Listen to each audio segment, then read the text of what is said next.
What's going on YouTube? Welcome to Garnett-Tools. Over my short 7-year career, I've amassed over $12,000 in tools in this van. And I always pride myself before making any tool purchase to be a little researched so I don't end up buying a crappy tool in the first place. But inevitably, there are going to be those tools that just outright don't deliver. So in this video, we're going to go over 5 tools that flat out disappointed me in 2020. But before we get started, make sure you subscribe if you're not already and hit that bell to be notified of all my latest uploads.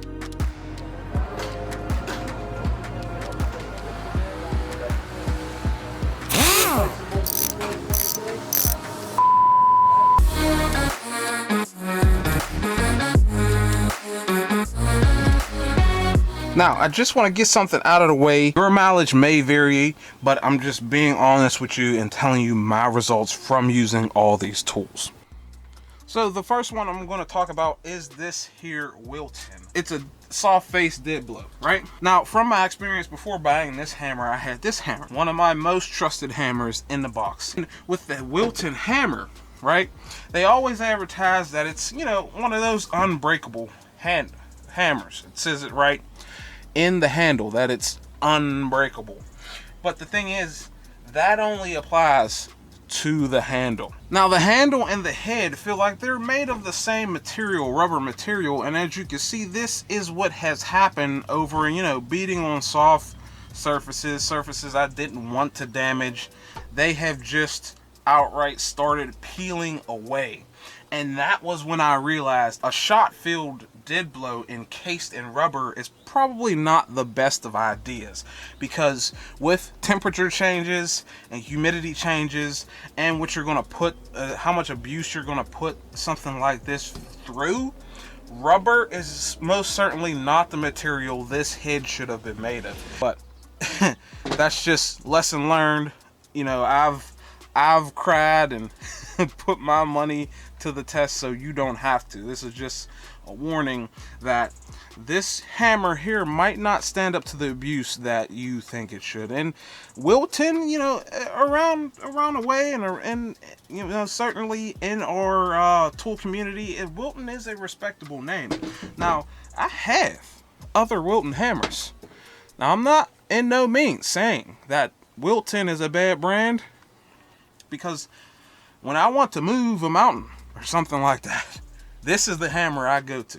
I have had no problems with this hammer. No, not a single issue with this hammer. As you can see, it's well used, but this guy just really fell short of my expectations, especially at the $46 I paid for it. So we're gonna have to hop across the pond and look at something from a completely different country. These are the Irwin. When I first picked these up, I absolutely fell in love with this set of pliers just from the handle. As you can see, these Irwin say made in Germany, which NWS is based.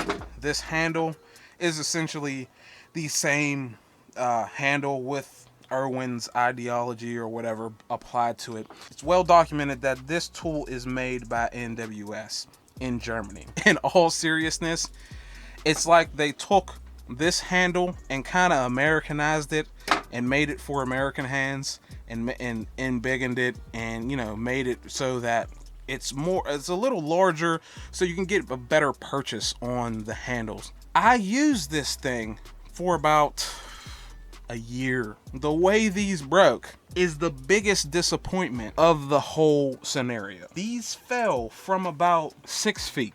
Fell like that, right onto the tip, the corner. And that means that these side cutters don't have enough hardness, enough HRC to prevent breakage when something like that happens. KNIPEX. You know, I've dropped those things from double the amount of distance that these fell from, and there was absolutely no issue. So I don't know if it's a problem with just this pair or just these pliers, or maybe NWS went with a weaker material when they made the pliers for Irwin. But in this situation, in this scenario, these fell from about 6 feet and broke, and that's flat out not quality. And that's pretty much that. If you come across these side cutters and even in new old stock, it's pretty much not worth it. Now we're gonna move over to something that's pretty common, right? This particular Burnsomatic mini torch I just have not had the best of luck with this thing. You open the thing and it never starts. I could sit here and do this and it's full. You know, I just filled that up. I did let it sit for the time period that it recommends, and it just will not.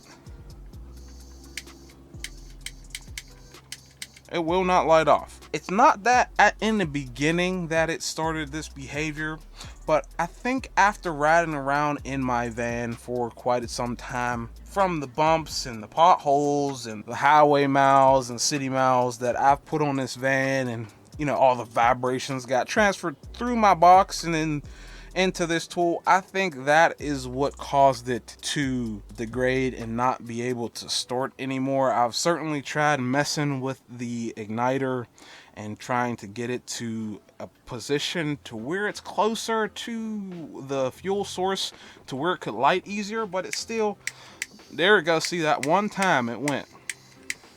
And that's my issue with this product, is that it's just, you know, when you want to get some fire, some boom boom out of this thing, it's just, you're sitting there fiddling with it. And the worst thing as a mechanic, the worst thing a tool can do for you is make you fiddle with it for too long, because that wastes time and we can't be having that, right? So for the longest time, I told myself I'm just gonna go out and buy another one. So I did a lot of research, and Portasol is actually the brand that makes the snap-on one. It says right here, made in Ireland. And if you notice, there's a snap-on product that looks literally identical to this. It as well is made in Ireland, and this is the company that makes that torch. Usually anytime I go to use this torch, I crank up the fuel a little bit, pull on this little safety right here, blam, and it's on. No messing with it, no anything. Whereas this one also has the two safety features. First of all, when you need to light it, you have to pull down that and keep pressing a button. Whereas this one, you could just hold out that button. If it doesn't start, you know, you hit it again, hit it again. You're already holding that button. But with this one, every time you click it in, blam, it resets the little tab at the back, and I don't like that. It's a little counterintuitive to when the thing doesn't start. And once you press it in, you additionally have to press that button to hold it on. So that thing disappointed me for what it cost. I think it was like 20 bucks, 19.99 jobber or something like that. Burnsomatic. This is the reason I made that disclaimer at the beginning of the video, because, you know, some people might have different experiences with this one, but in my experience, it's not really that great of a torch.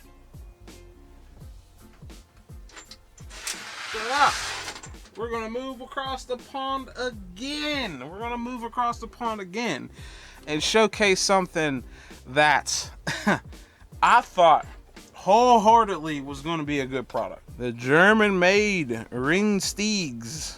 This is, you know, a straight edge screw extractor. It came with a bunch of features. You got a hex bolster at the top of each extractor. Then you got at the bottom, you have actually a center punch. So with this tool, you can center punch your hole, drill it, and then tap this in to where you need to go. And that is the case with every single one of them. Every single one of these, you have that little nipple on it where you can center punch technically. Now, my issue with these is that the metal that they're made out of are just way too soft. I've used this one a couple times, but as you can see, let me see if I can get you a close-up view of that. The edges are just rounded off to hell. And, you know, anytime you get into like a grade 8 bolt with one of these, the weakest link is this thing, not that grade 8 bolt. So this will just start rounding. These things are okay with low grade of fasteners. They will only work with that, because once you get into the higher hardness of fasteners, they just do not work. You pound them in there and they just start rounding off. I have had straight screw extractor, literally, that work better than these things, you know. And the reputation of Germany is that these are, you know, they have quality. Here's a straight screw extractor, where yes, you see that some of the edges are marred up, but this thing at the end of the day still works. It will still grab a grade 8 bolt and turn that thing out of there. When it comes to one of these, or in place of that one, you would use this one. Blam! Look how torn up that extractor is. Just absolutely garbage. And every time I get one of these in there, it acts like a reamer, and it just starts opening up the hole. It doesn't really grip into the hole that I made in the fastener. It just starts stripping out this tool. So in my mind, that these are not great. Don't go off the KNIPEX name. That you know, even if you found these as KNIPEX, RENNSTEIG is a division of the KNIPEX group that specializes in the manufacture or whatever. Don't judge the quality of these tools off the KNIPEX name, because in my experience, these things are junk. They don't work. They don't extract what you need them to. When you get to a grade 8 or even a grade 10 bolt, they're just not going to take that out. Grade 5s, maybe they, or you know, have a place there, but you know, these things have worn out more holes than they have extracted. And in the case of the smallest ones, they usually break before they remove the fastener, whereas I can get something like this to just pull that fastener out. So in my mind, the RENNSTEIG screw extractors is something you should probably stay away from. Not really that good of a purchase, especially at the premium you're probably going to get charged on these. And the final thing, I'm sure you guys noticed that this thing was brand new and in the package, and it is something from Vampire Tools. Now, this is not to say that this is a bad tool.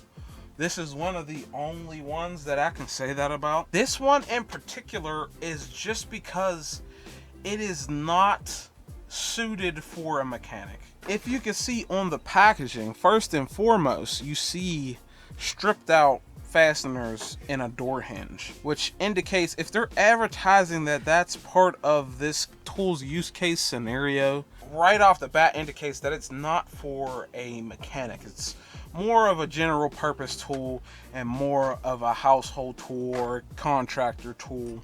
And another thing is that they draw X across the hammer, but that's only for one of the bits. It says in parentheses first bit only. This is the first bit. So the first bit they're talking about is the one that looks more like a Phillips. So what you're supposed to do is take this bit, place it in that Phillips head screw, then you put this handle over top of it, and the design of the tip there will allow you to then extract that stripped out screw. A couple things that I would note about this that could have been a lot better, even though it is for what it's for. A lot of things could have been better about this tool. There could have been a place to put the opposite bit, right? It's almost as long as that handle. You could have just made a slot, slipped that bit in there, and called it a day. You know, no one wants to, you know, have loose stuff around in their drawers like that, to where you can lose that bit. That rolls somewhere, it's gone. And you only have one bit that can be held in the tool at a time. So that is my one real gripe to the actual use case scenario for this tool. But the biggest one is that it's not really for a mechanic.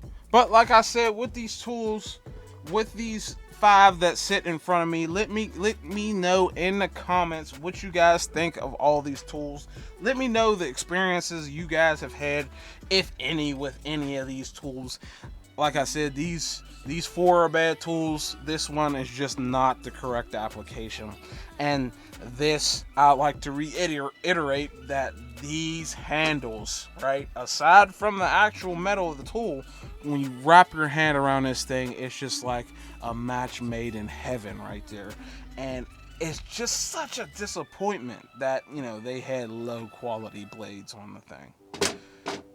But like I said, let me know of your mileage in the comments below.